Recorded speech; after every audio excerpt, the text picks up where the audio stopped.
Tom Swift and His Electric Runabout by Victor Appleton. Chapter 4. Talk of a New Bank. The three cronies were in a sorrowful plight. The black fluid dripped from them and formed little puddles in the car. Andy had used his handkerchief to wipe some of the stuff from his face, but the linen was soon useless, for it quickly absorbed the blackening. "There's a little brook over there," volunteered Tom. "You might wash in that. The stuff comes off easily. It isn't like ink." And he had to laugh as he thought of the happening. "Here, you quit that," ordered Andy. "You've gone too far, Tom Swift." "Didn't I tell you it was an accident?" inquired the young inventor. "It wasn't," cried Sam. "You threw the bottle at us. I saw you." "It slipped from my pocket," declared the youth, and he described how the accident occurred. "I'll help you clean your car, Andy," he added. "I don't want your help.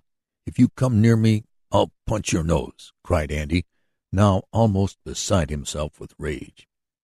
"All right. If you don't want my help, I don't care," answered Tom, glad enough not to have to soil his hands and clothes. He felt that it was partly his fault, and he would have done all he could to remedy matters.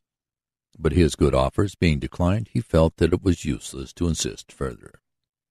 He remounted his motorcycle and rode off, the last view he had of the trio being one where they were at the edge of the brook, trying to remove the worst traces of the black fluid.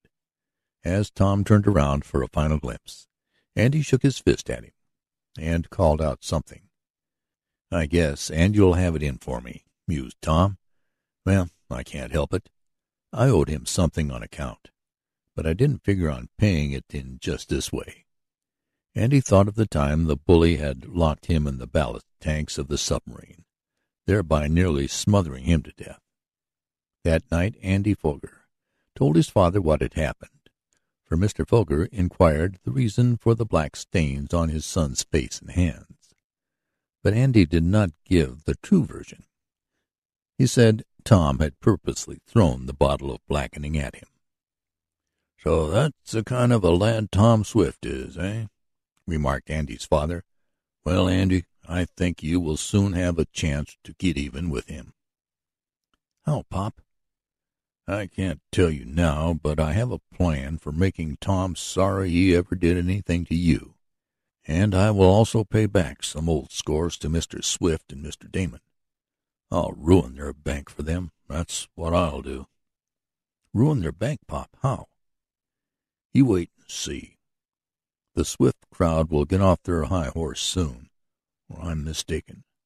My plans are nearly completed, but I can't tell you about them. I'll ruin Mr. Swift, though. That's what I'll do." And Mr. Foger shook his head determinedly.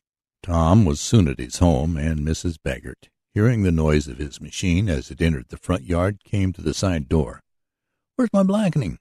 she asked, as our hero dismounted and untied the bundle of steel tubes he had purchased.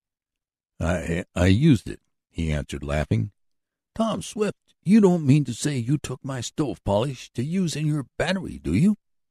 "No, I used it to polish off Andy Foger and some of his cronies." And the young inventor told with much gusto what had happened. Mrs. Baggert could not help joining in the laugh, and when Tom offered to ride back and purchase some more of the polish for her, she said it did not matter, as she could wait until the next day. The lad was soon busy in his machine shop, making several larger cells for the new storage battery. He wanted to give it a more severe test. He worked for several days on this, and when he had one unit of cells complete, he attached the motor for an efficiency trial. "We'll see how many miles that will make," he remarked to his father. "Have you thought anything of the type of car you're going to build?" asked the aged inventor of his son. "Yes, somewhat. It will be almost of the regulation style, but with two removable seats at the rear, with curtains for protection, and a place in front for two persons. This can also be protected with curtains when desired." "But what about the motors and the battery?" "They will be located under the middle of the car. There will be one set of batteries there, together with the motor, and another set of batteries will be placed under the removable seats in what I call the tonneau, though of course it isn't really that. A smaller set will also be placed forward, and there will be ample room for carrying tools and such things. About how far do you expect your car will go with one charging of the battery? Well, if I can make it do 300 miles, I'll be satisfied, but I'm going to try for 400. What will you do when your battery runs out? Recharge it. Suppose you're not near a charging station. Well, Dad, of course, those are some of the details I've got to work out. I'm planning a register gauge now that will give warning about 50 miles before the battery is run down. That will leave me a margin to work on. And I'm going to have it fixed so I can take current from any trolley line, as well as from a regular charging station. My battery will be capable of being recharged very quickly, or, in case of need, I can take out the old cells and put in new ones. That's a very good idea. Well, I hope you succeed. A few evenings after this, when Tom was busy in his machine shop, he heard someone enter. He looked up from the gauge of the motor which he was studying, and for a moment he could make out nothing in the dark interior of the shop, for he was working in a brilliant light. "Who's there?" he called sharply, for more than once unscrupulous men had endeavored to sneak into the Swifts' shops to steal ideas of inventions, if not the actual apparatus itself.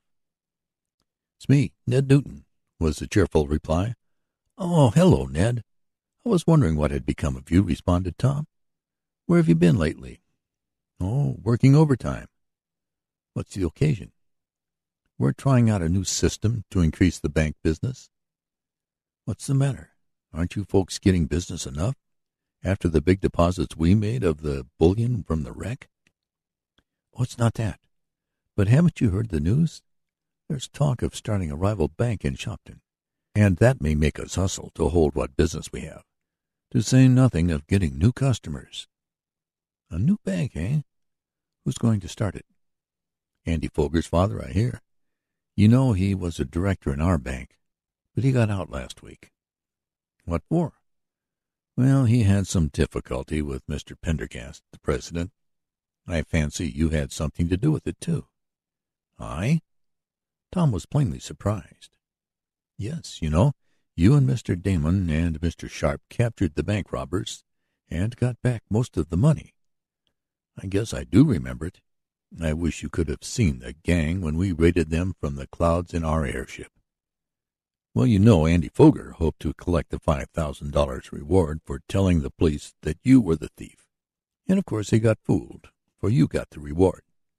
Mr. Foger expected his son would collect the money, and when Andy got left, it made him sore. He's had a grudge against Mr. Pendergast and all the other bank officials ever since. Now he's going to start a rival bank. So that's why I said it was partly due to you." "Oh, I see. I thought at first you meant that it was on account of something that happened the other day." "What was that?" "Andy, Sam, and Pete got the contents of a bottle of stove blackening," and Tom related the occurrence, at which Ned laughed heartily. "I wouldn't be surprised, though," added Ned, "to learn that Mr. Foger started the new bank more for revenge than anything else." "So that's the reason you've been working late, eh?" went on Tom. "Getting ready for competition. Do you think a new bank will hurt the one you're with?" "Well, it might," admitted Ned. "It's bound to make a change anyhow, and now that I have a good position I don't want to lose it. I take more of an interest in the institution now that I'm an assistant cashier than I did when I was a clerk. So naturally I'm a little worried." "Say, don't let it worry you," begged Tom earnestly. "Why not?" "Because I know my father and Mr. Damon will stick to the old bank. They won't have anything to do with the one Andy Foger's father starts. Don't you worry." "Well, that will help some," declared Ned. "They are both heavy depositors, and if they stick to the old bank we can stand it even if some of our smaller customers desert us." "That's the way to talk," went on the young inventor. "Let Foger start his bank. It won't hurt yours."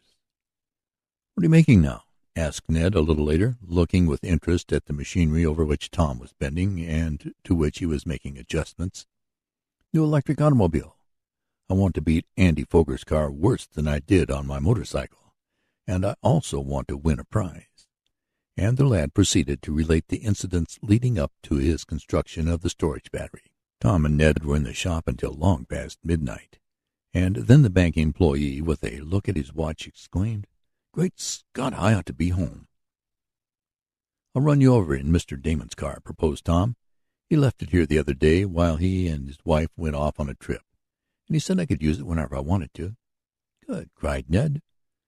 The two lads came from Tom's particular workshop. As the young inventor closed the door, he started suddenly as he snapped shut the lock. "What's the matter?" asked Ned quickly. "I thought I heard a noise," replied Tom. They both listened. There was a slight rustling in some bushes near the shop. "It's a dog or a cat," declared Ned. Tom took several cautious steps forward. Then he gave a spring and made a grab for someone or something.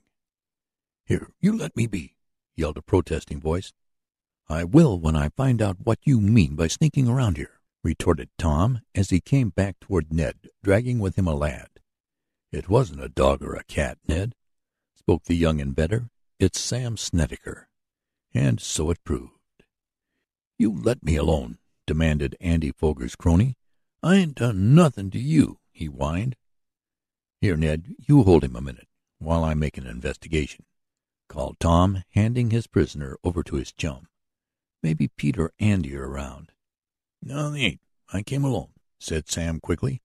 But Tom, not heeding, opened the shop, and after turning on the electric lights, procured a lantern. He gave a search of the shrubbery around the shop, while Ned held to the struggling Sam. End of chapter 4.